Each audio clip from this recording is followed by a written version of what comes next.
أعوذ بالله من الشيطان الرجيم بسم الله الرحمن الرحيم يمحق الله الربا ويربي الصدقات والله لا يحب كل كفار أثيم إن الذين آمنوا وعملوا الصالحات وأقاموا الصلاة وآتوا الزكاة لهم أجرهم عند ربهم ولا خوف عليهم ولا هم يحزنون۔ شروع اللہ کے نام سے جو بڑا مہربان نہایت رحم کرنے والا ہے۔ اللہ سود کو مٹاتا ہے اور صدقات کو بڑھاتا ہے، اور اللہ ہر اس شخص کو ناپسند کرتا ہے جو ناشکرا گناہگار ہو۔ ہاں، وہ لوگ جو ایمان لائیں، نیک عمل کریں، نماز قائم کریں اور زکوٰۃ ادا کریں، وہ اپنے رب کے پاس اپنے اجر کے مستحق ہوں گے، نہ انہیں کوئی خوف لاحق ہوگا نہ کوئی غم پہنچے گا۔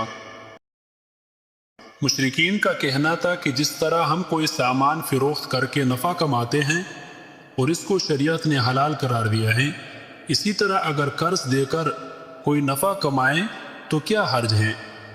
ان کے اس اعتراض کا جواب تو یہ تھا کہ سامانی تجارت کا تو مقصد ہی یہ ہے کہ اس سے بیچ کر نفع کمایا جائے، لیکن نقدی اس کام کے لیے نہیں بنائی گئی کہ اس سے سامانی تجارت بنا کر اس سے نفع کمایا جائے۔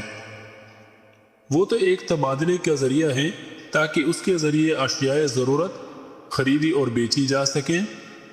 نقدی کا نقدی کے ساتھ تبادلہ کر کے اس سے بذات خود نفع کمانے کا ذریعہ بنا لیا جائے تو اس سے بے شمار مفاسد پیدا ہوتے ہیں۔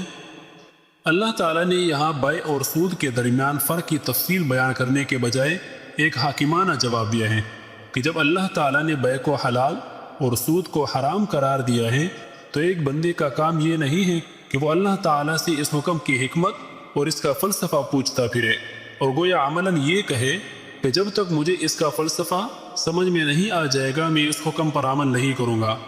واقعہ یہ ہے کہ اللہ تعالیٰ کے ہر حکم میں یقیناً کوئی نہ کوئی حکمت ضرور ہوتی ہے، لیکن ضروری نہیں کہ وہ ہر شخص کی سمجھ میں بھی آ جائے۔ لہذا اگر اللہ تعالیٰ پر ایمان ہے تو پہلے اس کے ہر حکم پر سر تسلیم خم کرنا چاہیے، اس کے بعد اگر کوئی شخص اپنے مزید اطمینان کے لیے حکمت اور فلسفہ سمجھنے کی کوشش کرے تو کوئی حرج نہیں۔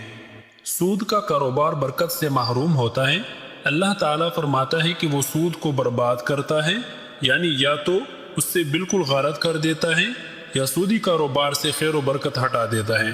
اس کے علاوہ دنیا میں بھی وہ تباہی کا باعث بنتا ہے اور آخرت میں بھی عذاب کا سبب بنتا ہے۔ حضرت عبداللہ ابن مسعود رضی اللہ تعالیٰ عنہ والی روایت میں ہے کہ سود سے اگر مال میں اضافہ ہو بھی جائے لیکن انجام کار کمی ہوتی ہے۔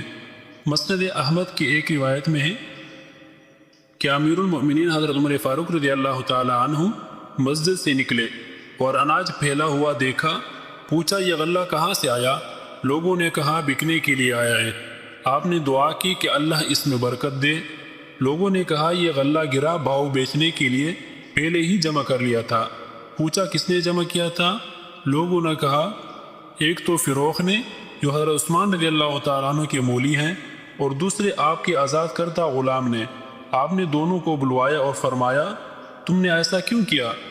جواب دیا ہم اپنے مالوں سے خریدتے ہیں اور جب چاہیں بیچیں ہمیں اختیار ہے۔ آپ نے فرمایا سنا میں نے رسول اللہ صلی اللہ علیہ وسلم سے سنا ہے کہ جو شخص مسلمانوں میں مہنگا بیچنے کے خیال سے غلہ روکے رکھے اس سے اللہ مفلس کر دے گا۔ یہ سن کر حضرت فروخت رحمت اللہ علیہ فرمانے لگے کہ میری توبہ ہے، میں اللہ سے اور پھر آپ سے عہد کرتا ہوں کہ پھر یہ کام نہ کروں گا۔ لیکن حضرت عمر رضی اللہ تعالیٰ عنہ کے غلام نے پھر بھی یہی کہا کہ ہم اپنے مال سے خریدتے ہیں اور نفع اٹھا کر بیچتے ہیں، اس میں کیا حرج ہے؟